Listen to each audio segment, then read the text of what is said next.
সাইপ্রাসে আসতে গেলে কি কারণে দুবাই থাকতে হয় বা দুবাই যাইতে হয়, দুবাইতে মাসখানেক পড়ে থাকতে হয়? আজকে এসব বিষয়ে আলোচনা করব। যদিও এইসব বিষয় ওইভাবে অনেক বাঙালি জানে না। যেমন আমি যখন সাইপ্রাসে আসি আমি নিজেও জানি না। আমি যাব সাইপ্রাসে আমাকে কি কারণে দুবাই থাকতে হবে বা দুবাই যাইতে হবে, কি কারণে? যদিও আমার ওইভাবে দুবাই যাওয়া লাগে নাই। আমি ডাইরেক্ট ফ্লাইটেই আইছি। আমি ডাইরেক্ট ট্রানজিটে সাইপ্রাসে চলে এসেছি। আমার কোনো দেশে থাকতে হয় নাই। জাস্ট একটু ট্রানজিট ১০ ঘন্টা ছিল। তো আজকে আমি এই বিষয়ে আলোচনা করব। তো ভিডিও শুরু করার আগে ১ম এ বলে নেই যারা আমার ইউটিউব চ্যানেলে নতুন অবশ্যই আমার ইউটিউব চ্যানেলটা সাবস্ক্রাইব করবেন।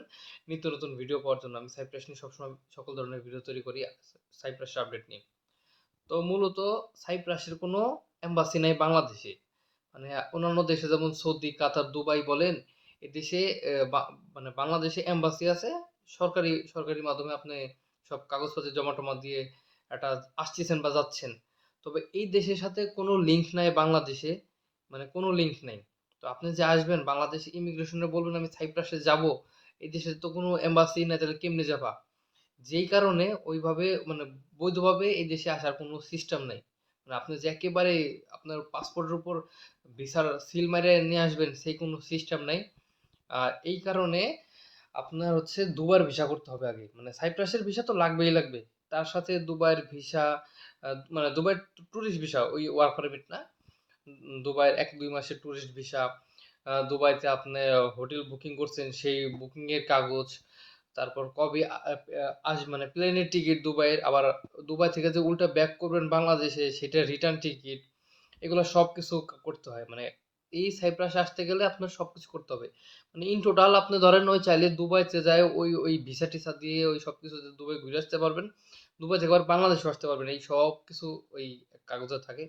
তো সাইপ্রাস আসতে গেলে আপনার দুবাইয়ের ভিসা, দুবাইয়ের হোটেল, দুবাইয়ের প্লেনের টিকিট, দুবাই থেকে উল্টা বাংলাদেশে আসার এই সব কিছু করতে হবে। করার পরে যদি ডাইরেক্ট ফ্লাইট হয়, ডাইরেক্ট ফ্লাইট বলতে গেলে একবারে কোনো মানে দুবাইতে আপনার থাকতে হবে না। সেই ক্ষেত্রে আপনি যখন দুবাই এয়ারপোর্টে পৌঁছাবেন, যদি সাথে সেদিনই ফ্লাইট থাকে, আপনি তখন করতে হবে কি, ওই যে দুবাইয়ের যে যত ভিসা-টিসা, দুবাইয়ের হোটেল-টোটেল যত বুকিং-টুকিং ছিল, এগুলো আলাদা করে সামলায় ফেলতে হবে। অথবা মানুষ দালাল বলে ছিঁড়ে ফেলানোর জন্য, সেফটির জন্য। যদি কেউ চেক-টেক করে পুলিশে, তখন ঝামেলা। ছিঁড়ে ফেলতে বললে দুবাইয়ের সবকিছু তখন হচ্ছে আপনার ওই যে সাইপ্রাসের যে ভিসাটা তখন বের করতে হবে।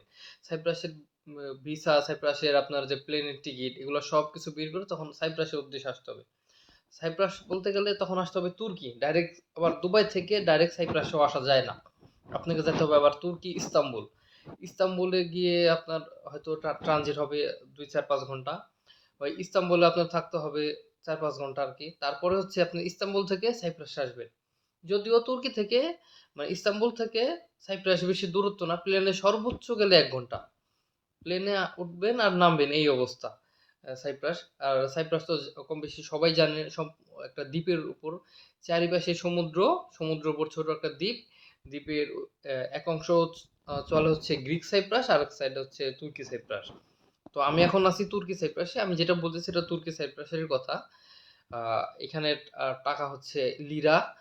আর হচ্ছে আপনার যে আইন কানুন সব তুর্কির সাথে মাইনে চলে। তো দুবাইতে আসার একটাই কারণ বা দুবাইয়ের ভিসা তৈরি করার একটাই কারণ হচ্ছে সেটা হচ্ছে আপনার বাংলাদেশে কোনো এম্বাসি নাই। এম্বাসি না থাকার কারণে আপনার হচ্ছে যখন সাইপ্রাসে আসবেন সেই ক্ষেত্রে আপনার দুবাইয়ের কাগজ শো করতে হবে বাংলাদেশ ইমিগ্রেশনে। বাংলাদেশ ইমিগ্রেশন যখন আপনার পার হয়ে যাবেন, প্লেনে উঠে যাবেন তখন আর কোনো সমস্যা নেই। আপনি নিশ্চিন্তে সাইপ্রাসে চলে আসতে পারবেন। তবে বাংলাদেশ ইমিগ্রেশনে আটকায় দেয়।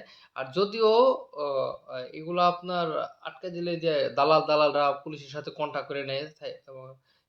এয়ারপোর্ট কন্টাক্ট বলে যেটারে, পুলিশের সাথে কন্টাক্ট করে লোক বাইর করে দেয়। এটাই করে আসে সবাই আরকি। আজকের মতো আমার ভিডিও এখানে শেষ। পরবর্তী ভিডিও পেতে আমার ইউটিউব চ্যানেল সাবস্ক্রাইব করে পাশে থাকুন। আল্লাহ হাফেজ।